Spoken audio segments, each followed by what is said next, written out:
হাবিব হযরত মুহাম্মদ মুস্তাফা সাল্লাল্লাহু আলাইহি সাল্লামের উপর আমি স্মরণ করছি জুলাই বিপ্লবের শহীদদের। আল্লাহ রাব্বুল আলামিন যেন তাদেরকে বেহেশত নসিব করেন, দোয়া করি। এবং এই জুলাই বিপ্লবে যারা আহত হয়েছেন তাদের দ্রুত সুস্থতা কামনা করছি। তাদের এই আত্মত্যাগের বিনিময়ে আজকে আমরা একটা নতুন বাংলাদেশ পেয়েছি। আজকে আমরা এখানে প্রাণ খুলে কথা বলতে পারছি। এই চাঁপাইনবাবগঞ্জ ফোরাম দীর্ঘদিন কোনো প্রোগ্রাম করতে পারে নাই এবং মানুষ আসলে প্রাণ খুলে কথা বলতে পারে নাই। সর্ব জায়গায় বৈষম্য ছিল, বিশেষ করে চাঁপাইনবাবগঞ্জের জন্য তো সবচেয়ে বেশি বৈষম্য। চাঁপাইনবাবগঞ্জের লোকজনের চাকরি,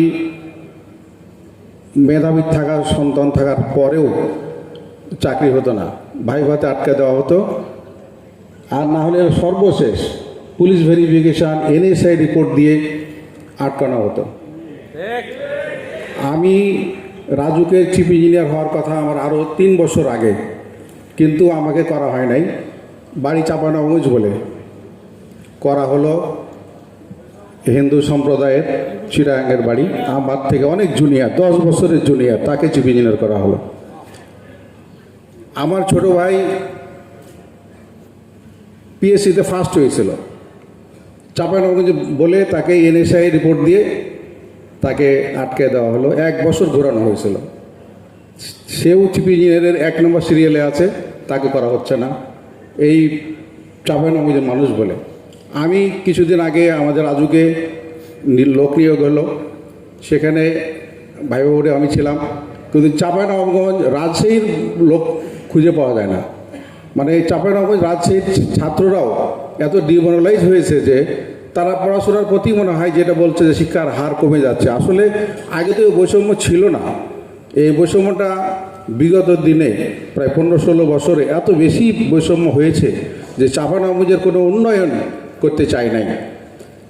আপনারা জানেন 2009 থেকে আমি 2022 সাল পর্যন্ত 6 বছর চাঁপাইনবাবগঞ্জ জেলা সমিতির সেক্রেটারি দায়িত্ব পালন করেছিলাম এবং 7 বছর চাঁপাইনবাবগঞ্জ জেলা সমিতির সভাপতির দায়িত্ব পালন করেছিলাম। আমি চাঁপাইনবাবগঞ্জ জেলা সমিতির মাধ্যমে আমরা চাঁপাইনবাবগঞ্জ জেলা সমিতির নেতৃবৃন্দ এই যে চাঁপাইনবাবগঞ্জের যে বনলতা ট্রেন, এই ট্রেন চাঁপাইনবাবগঞ্জ পর্যন্ত দেওয়ার জন্য আমি প্রেস ক্লাবে মানববন্ধন করেছিলাম। নেতৃবৃন্দকে নিয়ে আমি অনেকবার রেলমন্ত্রীর সাথে যোগাযোগ করেছিলাম।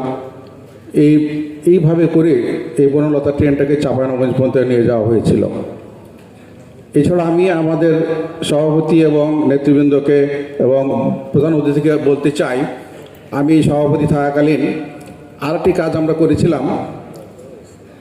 চাঁপাইনবাবগঞ্জ অর্থনৈতিক অঞ্চল, এটা কিন্তু সরকারের একটা প্রায়োরিটি প্রজেক্ট ছিল এবং এটা ফিজিবিলিটি স্টাডিও কিন্তু করা হয়েছিল।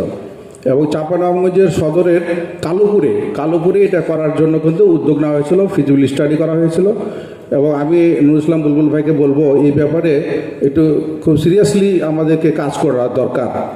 এই অর্থনৈতিক অঞ্চলটা করলে আমাদের কয়েক লক্ষ লোকের কিন্তু চাকরির সংস্থান হবে, জীবিকার সংস্থান হবে, চাঁপাইনবাবগঞ্জের ডেভেলপমেন্ট হবে। এবং এটা কিন্তু ফিজিবিলিটি স্টাডি করা এবং এটাকে যদি আর একটু চেষ্টা করা যায় তাহলে কিন্তু বাস্তবায়ন করা খুবই সহজ। আমি এটা নিয়ে অনেক কাজ করেছিলাম।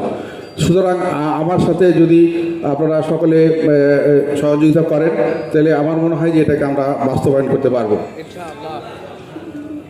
এছাড়াও চাঁপাইনবাবগঞ্জের আর ট্রেনের কথা বলা হচ্ছে, সেটাও সম্ভব। আমরা চেষ্টা করেছিলাম চাঁপাইনবাবগঞ্জের আম পরিবহনের জন্য ঢাকায় ইজিলি যেন পরিবহন করা যায়, সে কারণে আলাদা ট্রেন দেওয়ার জন্য চাঁপাইনবাবগঞ্জ জেলা সমিতি থেকে ইভেন চাঁপাইনবাবগঞ্জের সোনা মসজিদ যে একটা স্থলবন্দর, সেই পর্যন্ত যেন ট্রেন